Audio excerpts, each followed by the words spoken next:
What is up, guys? Welcome back to a brand new Dragon Ball Legends video on Dragon Ball Central. Today, guys, we're going to be doing our normal summons, and we're going to be talking about my recommendation videos. As you guys well know, if you've been on the channel for a bit, you know that every single time a new banner comes out, I sort of recommend certain people to steer clear of the banner and certain people to summon on the banner. And most of the time, I'm going to recommend against summoning on banners. And there's a reason for that. I just want to go ahead and talk a little bit more about my thought process when getting into each banner. So let's just go ahead and get right into it.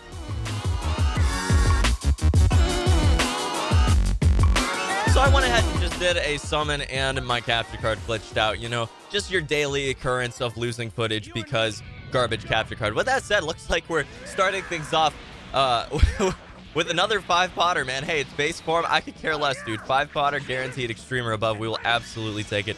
Big text, things are looking good. So there are a few things I really wanted to discuss in this video. The main thing being my recommendation videos, who they pertain to, and obviously just sort of addressing some of the negativity I've seen in the comment sections recently. Gonna grab a mercenary Tau there. Not exactly too excited about that.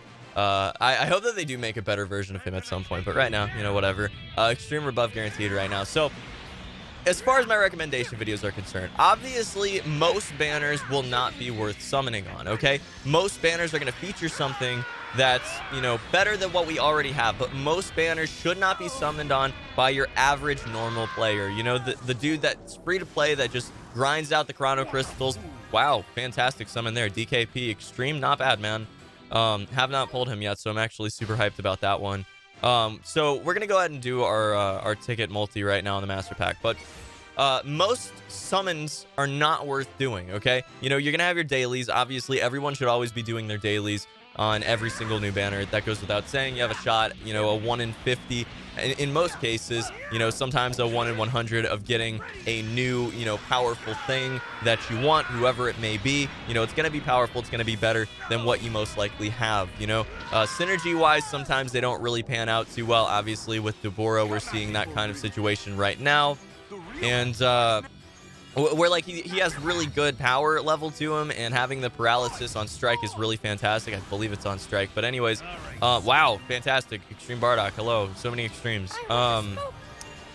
But really having that ability, you know, having that versatility and just general utility that he can go on any team and have is really, really nice. He just falls behind as far as obviously having no tags and his Z ability is concerned. With that said, Mono Blue definitely the best mono team in the game right now. So, you know, you want to take sort of that kind of thing into account. So what, as far as sparkings are concerned, well, I'm going to go over an example right now, okay? So if you want to, let's say, figure out if you should summon on the Legends Rising banner featuring Gogeta and Janemba, okay?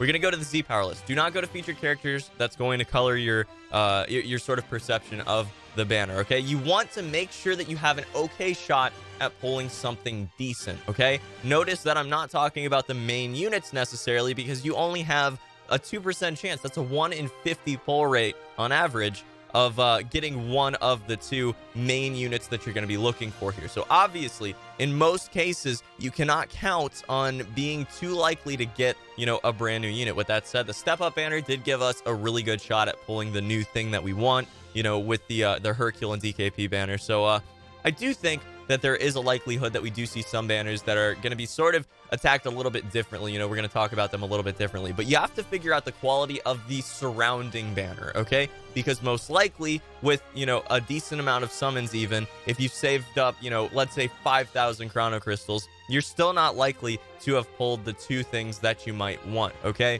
So you have to look at the surrounding banner to see if you're going to be pulling on it or not. You know, for example, obviously Super Saiyan 2 Gohan was worth pulling on if you got Gohan. If you didn't get Gohan, the rest of the banner was pretty much garbage. There were a few exceptions to that, but for the most part, the banner was absolute just hot trash. So if you weren't going to be pulling on it until you got Gohan, no matter what, it was not worth pulling on that banner, objectively, from an average opinion. You know, just like looking at it from a step back, you know, a step removed from the fact that, oh my god, it's Super Saiyan 2 Gohan, everybody wants him. Okay, you have to look at the quality of the banner and what surrounds the units that, you know, are featured, okay? So right now, 2% chance, again, a 1 in 50 of pulling Gogeta or Janemba here. Goku, he's also good. So, you know, maybe you want to pull on this banner for 3 out of the 5 sparkings, maybe even 4 out of the 5 sparkings. I guarantee you most people don't want PyCon when they pull on this banner. So we're going to say a 4% chance to start things off of getting something decent that you want out of the 5% total of getting a sparking. So 80% chance if you pull a sparking, you're going to be getting something decent, at least usable at the very bare minimum there, okay? Obviously, again, you do want the 2% chance here. You want the Gogeta, you want the Janemba, maybe you just want Gogeta actually, but 4% chance of pulling something at the very bare minimum usable, okay? And PyCon might be usable, but he's not someone that most of us are missing at this point. Let's be real. Most of us have him at 3 to 5 stars at this point. So I think that goes without saying. Anyways, so Extreme Goku. Most people have him pretty decently high start at this point because he was featured originally, and obviously he was worth grinding out to 7 stars. I didn't get him 7 stars because I was a casual at that point. You know, filthy casual or whatever. So you know, he's probably not someone you're looking for, so we're just going to count him out. Krillin we're going to count out because he's just worthless. Yamcha, nobody better clip that and send it to D3. Krillin's great, man. He's great.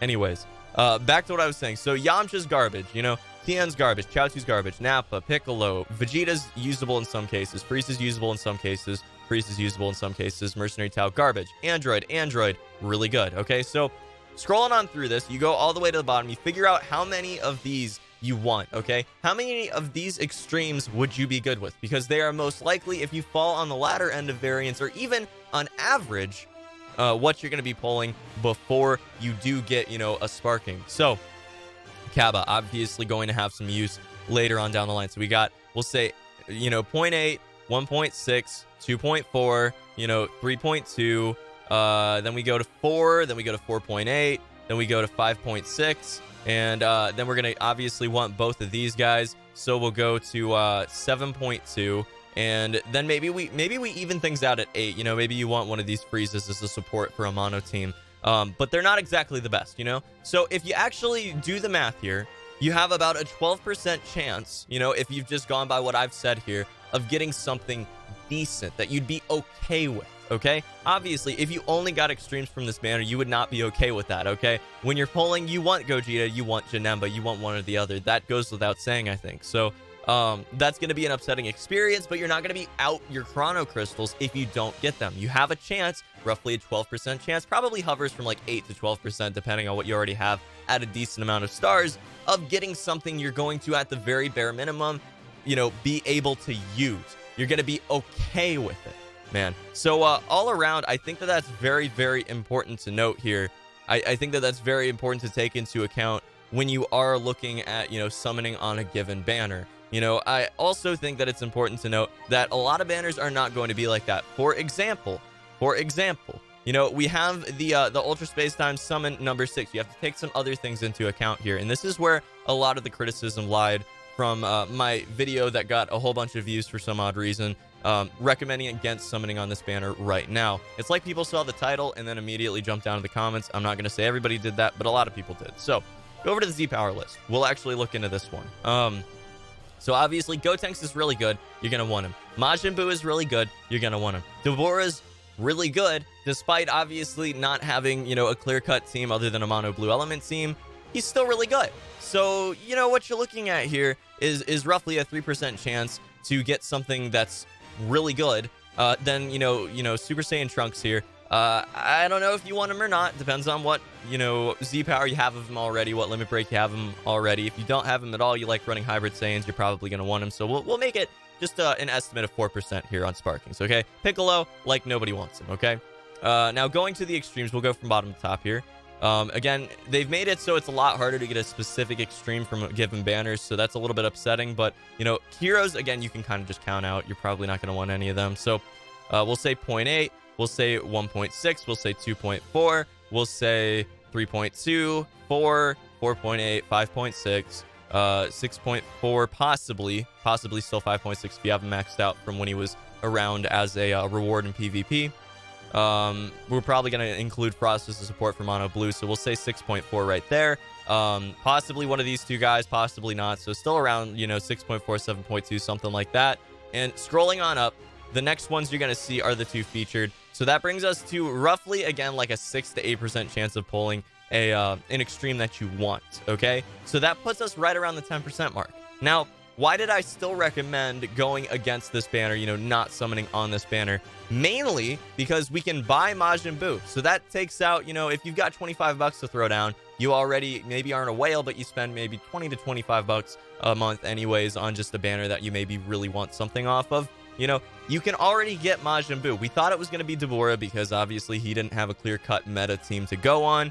But it actually turns out Majin Buu, being a kingpin in the regen tag, is obviously going to be really a great value to get him for 25 bucks guaranteed. Now, Gotenks, that means you're probably summoning for Gotenks, maybe Deborah. I'm not even going to say for sure Deborah because, would you be disappointed if you summoned Deborah and you really wanted Gotenks, you really wanted Majin Buu?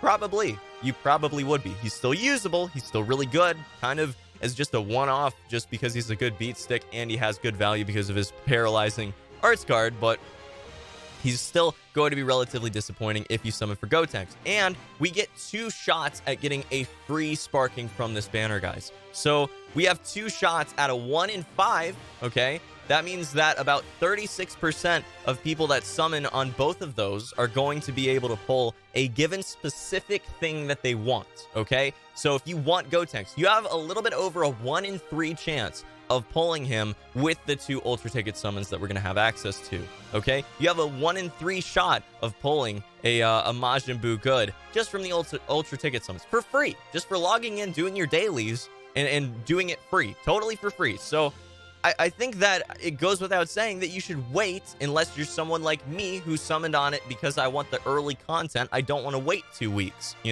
I don't want to wait multiple weeks to get the videos out. 2 weeks from now, we're going to have another banner, okay? 2 weeks from now, we're going to have more to talk about that's going to be just coming out in the game, okay? We have a new update that's going to be rolling out and all that good stuff. So I think that it goes without saying that I'm going to have different things that I am prioritizing, that I am looking for here than you guys, because you want to play it smartly, okay? You want to play it really, really the best that you possibly can. You want to take full advantage of your Chrono Crystals, save them for when they can count the most, which will always be tomorrow, okay? Because your Chrono Crystals will always deteriorate in value if you spend them now, but will gain value if you spend them tomorrow, on a new banner. Because obviously, again, you have a chance at pulling a brand new unit whenever it comes out. The more Chrono Crystals you have, the better your shot at pulling it. And they're always going to have more value. You have to look at it as power from the whole. If you pulled Broly back when he came out, for example, okay, just to throw out an example, he would be the most powerful thing you could put on a Saiyan team, okay? Goes without saying. He is literally the best thing at that point in time when he was released that you could pull for. You pull Broly today, he's not going to be very good. He's barely even usable in the meta. The only reason he's even snuck back in a tiny bit is because he's a solid counter to Gogeta if you don't have a better counter like Uppercut Coup. So I think that it's important to note here that your value on Chrono Crystals is always going to be better tomorrow than it was today. Whenever a new banner comes out, it has more value spent on that banner than the current banner. So when I say save, I'm really saying that most likely this banner will not stack up for very long.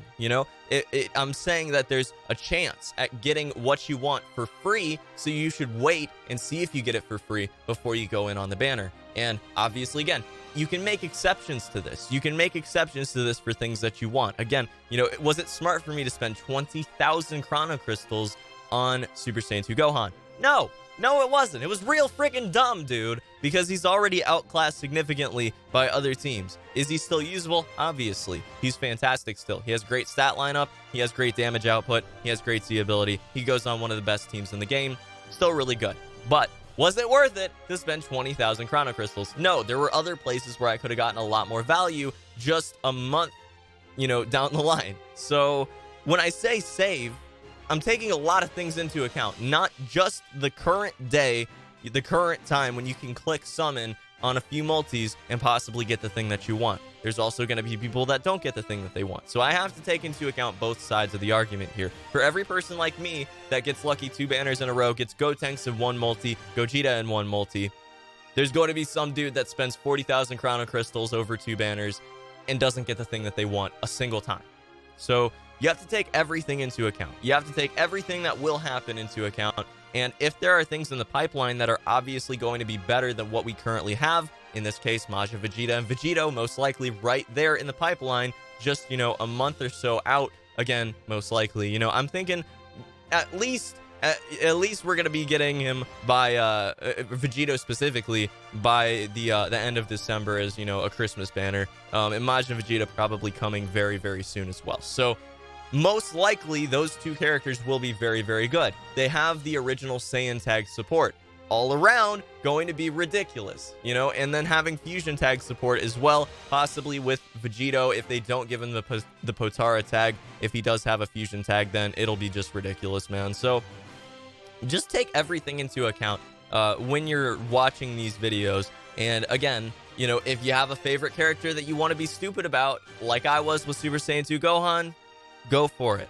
I'm not saying you shouldn't. I'm just saying the smart way to do things and the best way to do things from a free-to-play standpoint, and possibly even from a pay-to-play standpoint. So just take everything into account. Take my opinions with a grain of salt, because again, I'm trying to go from the objective stat-based best opinion, not necessarily the wow, this character's so cool in the case of Gogeta or Gotenks or even Vegito down the line. Obviously there's going to be some star power with those banners, so there's got to be a step back. You got to take a step back and just look at them as stat lineups and pixels on a screen, not necessarily your favorite characters, not necessarily as something that you're just going to go all in on. And again, if you want to, then that's great and all, but I'm trying to take an even-handed approach to everything. So I hope that you guys understand that, and I hope that makes my sort of odd recommendation videos, like if I say don't summon on a banner and then I get the thing and then it's really, really good and I'm talking about it like Gotenks. I really am enjoying Gotenks. He's a lot of fun. He goes on multiple teams. He's a blast to play. No pun intended. He's a blast arts dude. Don't unsubscribe, please. Anyways, but he's really fun to play, but I still would be waiting. I'm not going to revise my video and say, hey, I actually think you should summon on the Ultra Space Time Summon number 6 right now. I'm going to say, wait, see if you get him, and then if you don't get him from the Ultra Ticket Summon for free, then maybe you want to spend a little bit. Maybe you want to consider going in on the banner, and that's what it comes down to. So I hope you guys enjoyed today's video. Hope you got something out of it, and hope that makes a little bit more sense, because, again, I've been getting a lot of not even just dumb comments, just uninformed comments. People that are spouting off without really knowing what they're talking about, calling me an idiot and every other name in the book. As you guys can probably imagine, down in the comment sections, things get sometimes a little bit heated. So, yeah, just wanted to explain myself a little bit. I will see you guys very soon for the next one. Until then, have a fantastic day. As always, let me know down in the comments what you think about today's video, and if you have any ideas for future videos you would like to see on the channel. And until next one, guys, peace.